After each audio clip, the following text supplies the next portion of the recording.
Hi everybody, welcome back to Call of Duty Warzone and a new series of videos that I'm going to start doing.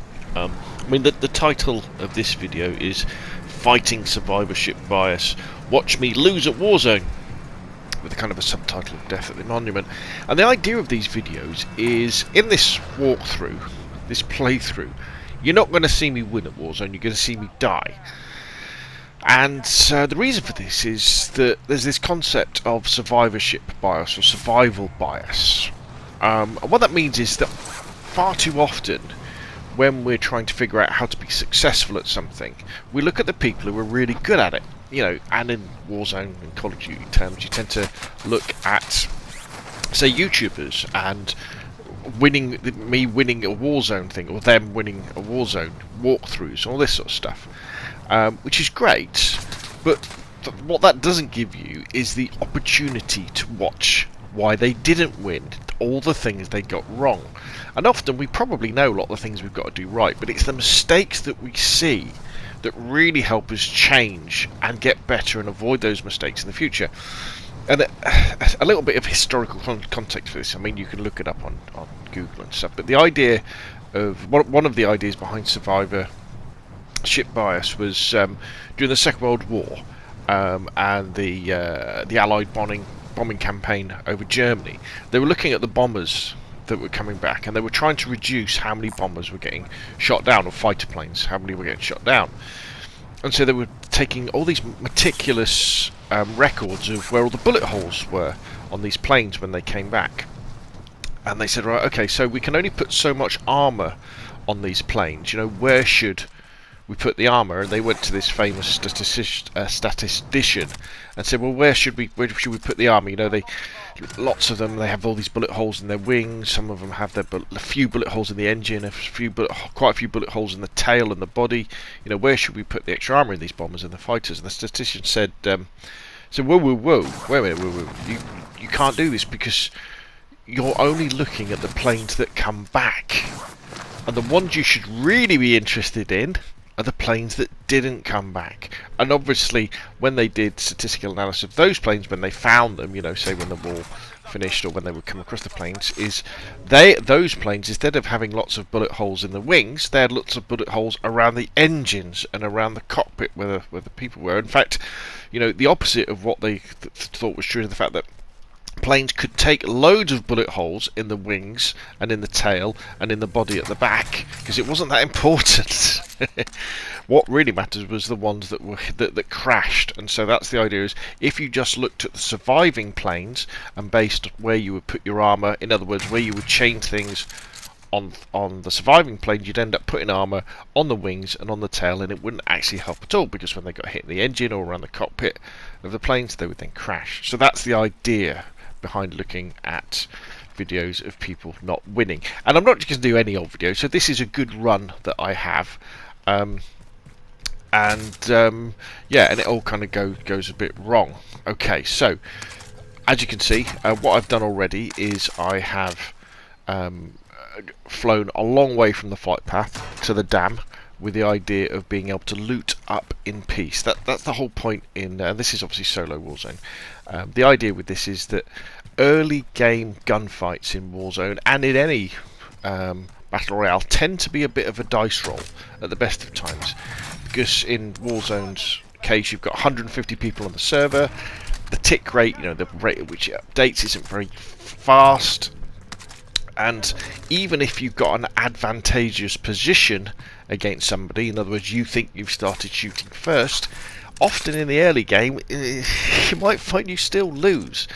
And so I find it's best to jump far, get away from everybody else, so that you're kind of in a quiet area of the map. You can then get all your armour, get all your gear, get looted up, and then start heading into the circle, which is kind of what I do next. So let's jump forward a bit now, and we'll go to where a little bit of action starts in a sec.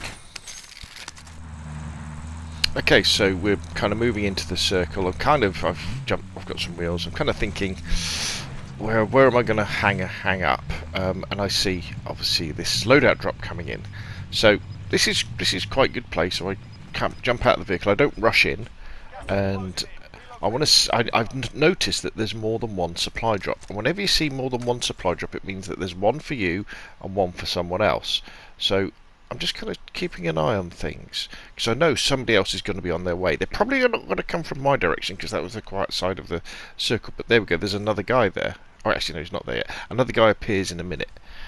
I've got my HDR sniper rifle, which is a one-shot kill to the head, no matter how much armour. And look, there's a little fella there, so I'm very lucky.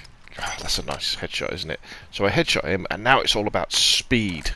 Getting in there, getting my loadout. And the reason why you want to have your loadout is because you want to make sure that you've got that ghost perk equipped.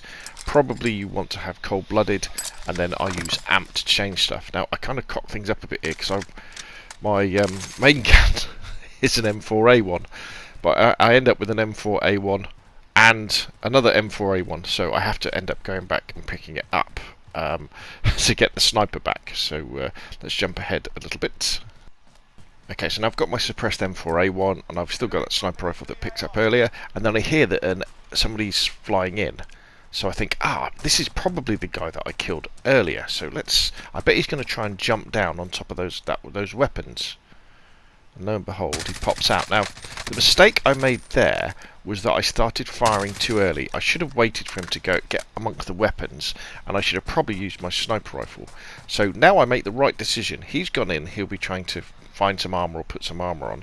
So what I'm doing here is I'm backing off. I'm moving away from where he knows I am, and I'm kind of just waiting here to see if he will come out again. As it turns out, he doesn't. He actually finds a vehicle and then proceeds to go somewhere else, which you'll see in just a sec. So I've got myself behind some cover, and he's gone up to this bunker area, obviously on the lookout for some more loot. Now he's in a vehicle, so I don't want to get run over. Now there he is. Now again, I make another mistake here. What I should have probably done was again blat him with my HDR, because I could have one-shot killed him to the head, but I choose not to. And then he runs off. So now I make the right decision. The decision is to move. Once you've got involved in a firefight with somebody and you haven't killed them, they really they know where you are, and also other people might know where you are as well who've been listening in. Now I have got a suppressor, so chances are people won't see me, but people do hear things and they do look. So he runs off this way, and I decide to have a blat at him with my HDR, because it annoyed me the fact that he ran away. Now he's gone into the gas, and I think he just died to the gas there, or somebody else got him. Not quite sure, but it's time to move, because again that's a non-suppressed weapon. So I'm using my heartbeat sensor, and I'm getting into the circle, just getting inside here, and just waiting for the next move. As you know, I like playing the edge of the circle. Now we've got to move in. So what I do is I get my drone out, and I just send the drone in the direction that I'm going to be flying. The drones, you probably can't really use them in the late circles because they make too much noise, and people just shoot at them and they might give away positioning. So I'm just flying it over Boneyard towards where the centre of the circle is, just looking out to see if I can see anybody, so that I can then hopefully safely make my way in.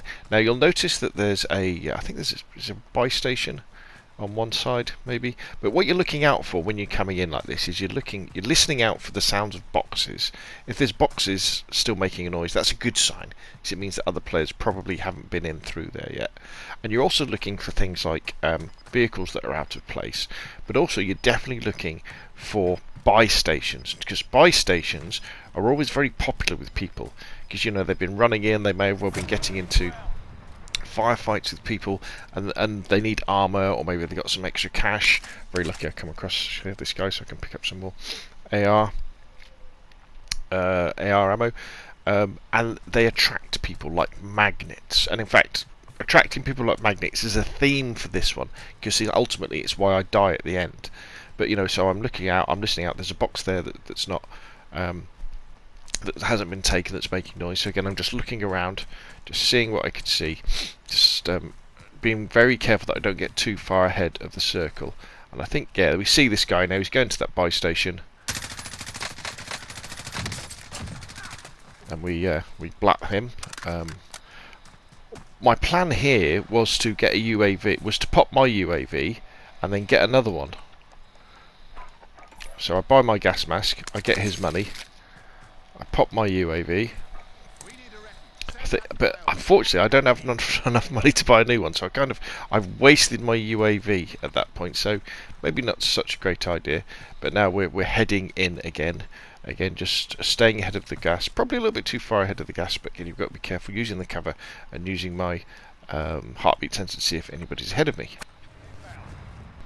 Okay, so we've been playing the edge of the circle. What I'm trying to figure out now is what's the best way into the circle. Which will be the quietest side for me to tuck myself in, get on the edge, and then start, getting into the end game. I'm trying to use the hill to my left as cover. I'm very aware that I'm a long way ahead of the circle again. Don't want anybody sneaking up behind me. So as we're going around this way, just looking at the land. Where's the cover? How can I get into the circle without being spotted? But again, still looking around, using trees as cover. Just doing a bit of practice here, boosting up. Just to see if I could see anybody. And in fact, what happens in a second, I think somebody shoots me from behind.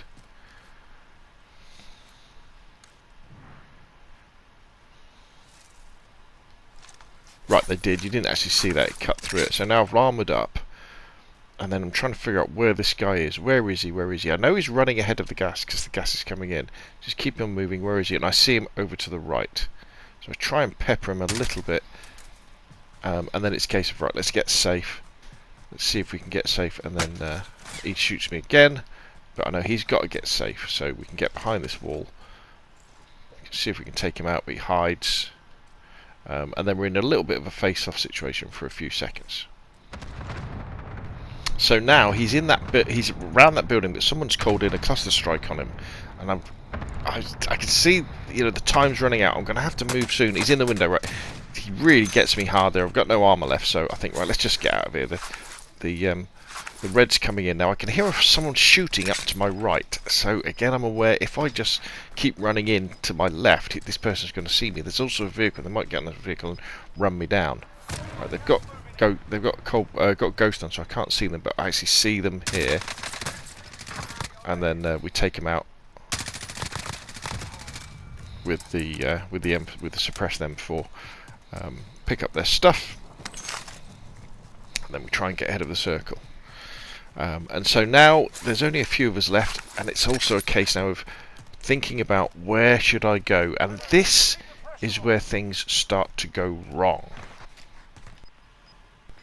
So I've come round and I'm kind of on the southwestern side of the circle with the sea to my back. Now, in front of me is the monument on the south coast. And the question you need to ask yourself is, because this is where I go wrong now, is remember what I said earlier about certain things in the map are magnets for people. And around this sort of area of the map, there's not that many places for cover. So the question is, where would people be attracted to? And the answer, of course, of that is the monument. And the first mistake I make in a second is I decide to head towards the monument, and when I see someone, again I decide to engage them with the M4 rather than the HDR, because if I'd engaged them with the HDR or a rocket launcher, I could have killed them in one shot. Now I do see a guy far off to the right, so I think, right, we're going to go in, and I see this chap, and what happens is I don't kill him straight away because of the M4, and I throw a Molotov at him. That doesn't kill him. I go around the other side, now kill one guy, but I don't think it's the original. See, I see this guy. If I'd shot him with the HDR, I would have killed him first time, or at least knocked him. So now I decide to push him. Molotov goes in. I don't get any hit markers. So there's that guy. Now that may well be a different guy. I get all his stuff, and then while I'm trying to re-armor, another guy pops out, and it may be the original guy I was shooting at, and kills me there, and that's it. I'm dead. Good run. Got a few kills. We got into a top 10 situation, but ultimately we didn't get the Warzone victory. So let's take another look at that and kind of think about what we could have done differently. So I think the first, we've already discussed the fact that I should have engaged the first guy with my HDR and zapped him if I was going to use this one. The other thing I could have done is if I just pushed to the left slightly. There's quite a few bushes around there, and I could have waited for anybody who was being attracted to the monument to fight each other. And I guess the biggest takeaway is that I should have listened to my own advice, which is be very wary of things like buy stations and boxes and vehicles, and in this case a point of interest on the map, which was the monument, because that's where people would have been. And so what I should have done is just been aware of that and tried to avoid it, or getting myself into a situation where I could have had oversight on it that would have enabled me to ultimately kill the people there, or let them kill each other, and I could have gone on and maybe, you know, got the win anyway. So there we go. Hopefully this sort of video is useful, you know, looking at the good points behind a run through Warzone, but also really thinking about, okay, this is what went wrong, this is why it went wrong, and this is what we could have done differently. Again, to avoid that survival bias, that survivorship bias, where we always look at the good stuff and go, alright, well, all you've got to do is do this, this, and this, and you'll win. No, what you need to do is you need to avoid this, and don't do this, and then you might win. Anyway, that's enough from me. Hit like if you enjoyed the video, subscribe if you want to see more of the same, put your questions and comments down below, and I'll see you again soon.